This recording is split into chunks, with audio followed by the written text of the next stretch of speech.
আমার এবং আপনার এবং আমাদের সকলের সাথে কোরআনের কি সম্পর্ক আর কোরআনের কি সম্পর্ক হওয়া দরকার, এ সমস্ত বিষয়গুলোকে সামনে রেখেই দু চারটা আলাপ আলোচনা করার ভাবনা চিন্তা আছে।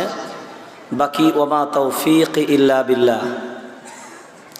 আল্লাহ যেন ওই কথাগুলো বের করিয়ে নেন যে কথাগুলো আজকে এখানে আলোচনা হলে আমাদের সমাজের এবং যারা এখানে মাইকের আওয়াজ যতদূর পর্যন্ত যাচ্ছে আমাদের সকলের মঙ্গল হবে। আল্লাহ যেন সেই কথাগুলো বলিয়ে নেন, বলি আল্লাহুম্মা আমিন। এটা মাদ্রাসার জলসা, আমরা সবাই জানি কম বেশি, এবং যেহেতু আজকের জলসার শেষ মোনাজাত বাংলার শ্রেষ্ঠতম মুহাদ্দিস, সমস্ত উস্তাদদের উস্তাদ শাইখুল হাদিস আল্লামা আজিজুল হক কাসেমি দামাত বরকাতুহুল আলিয়া, তিনি শেষ মোনাজাত করবেন। এবং আমার পরে বাংলার একোনা থেকে ওকোনা পর্যন্ত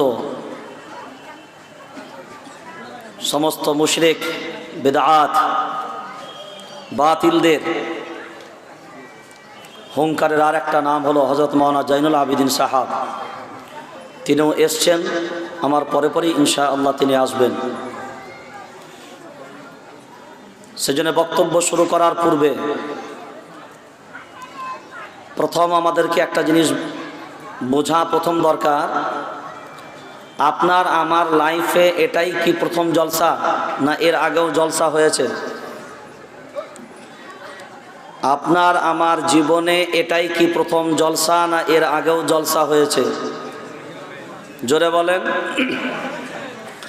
আগেও জলসা আপনারা শুনেছেন, জলসা হয়েওছে, কিন্তু আবারও আপনারা জলসায় বসেছেন, আবারও প্রতি বছর ন্যায় জলসা হচ্ছে। এরপরেও আল্লাহ হায়াত রাখলে আরও জলসা আপনারা শুনবেন। কিন্তু এত জলসা হচ্ছে, এত জলসা শুনছেন, শোনার পরে জাতির উন্নতি কতটা হয়েছে কোনোদিন মূল্যায়ন করেছেন? হ্যাঁ, জাতির উন্নতি কতটা হচ্ছে, উন্নয়ন কতটা হলো, সেটার উপরে কোনোদিন ডিসকাস হয়েছে? এটা ডিসকাস না হওয়ার কারণে, এটা মূল্যায়ন না হওয়ার কারণে আমরা বুঝতে পারিনি যে কত পার্সেন্ট আমাদের লাভ হচ্ছে আর কত পার্সেন্টেজ আমাদের লস হচ্ছে। কারণ আমরা যতক্ষণ মূল্যায়ন করতে না পারবো ততক্ষণ পর্যন্ত বুঝতে পারবো না যে এই ব্যবসাটাই লাভ আছে না লস।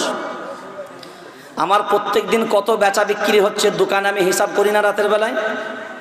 কথা বলে না। কত টাকা বিক্রি করলাম, কত টাকা কি মাল গেল তাও লিখে রাখলাম।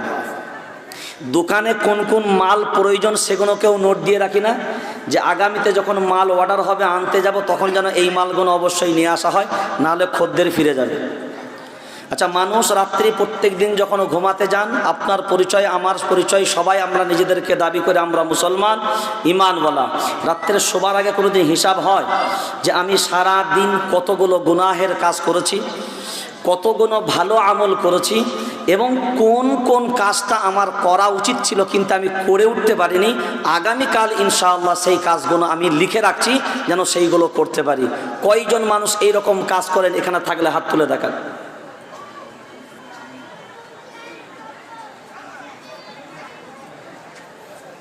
আলহামদুলিল্লাহ বলেন, একজনও পাওয়া গেল না। আলহামদুলিল্লাহ বলেন, একজনও পাওয়া গেল না। শুকরান যে এই রকম ভাবনার মানুষ একজনও আমাদের ভিতরে নাই। আর যতক্ষণ পর্যন্ত এটা না করতে পারবেন, আল্লাহ ওয়ালাদের পরিচয় ছিল, বুজুর্গানের দিনদের পরিচয় ছিল, তারা ভাবতেন, তাদের আমল সম্পর্কে ভাবতেন, সারা দিন কোনো গুনাহের কাজে লিপ্ত হয়ে গেছে কিনা ভাবতেন।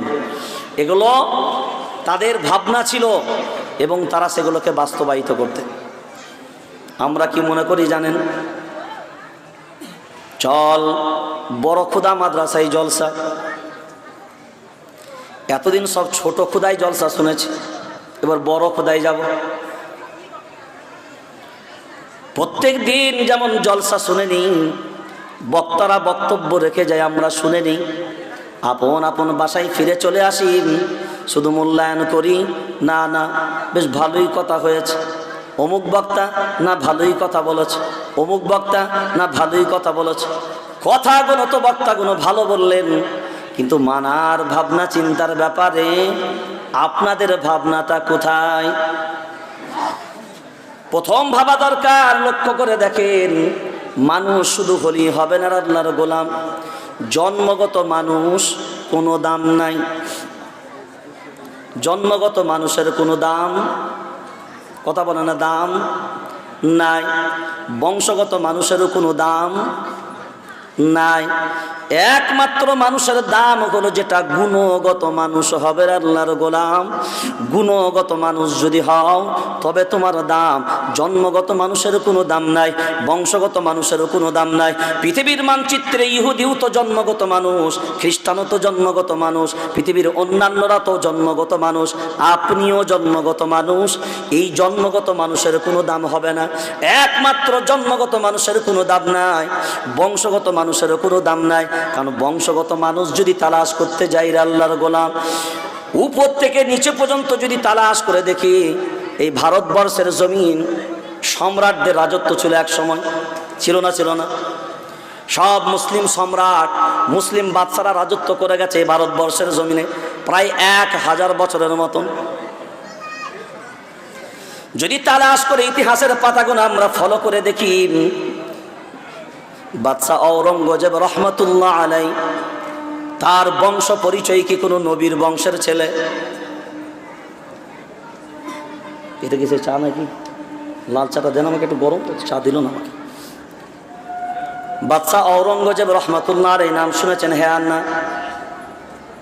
আরে ইয়ার হ্যাঁ হু এটাও তো দেন। এরা মনে হয় বিয়ে শাদী করেনি নাকি?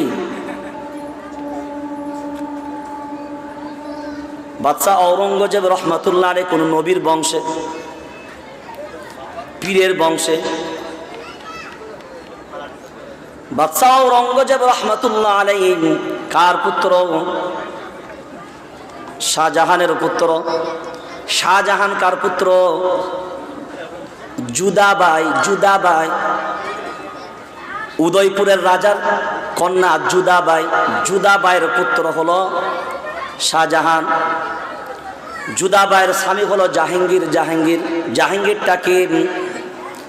সম্রাট আকবরের সন্তান। নাম সেলিম, কিন্তু জাহাঙ্গীর উপাধি পেয়েছে।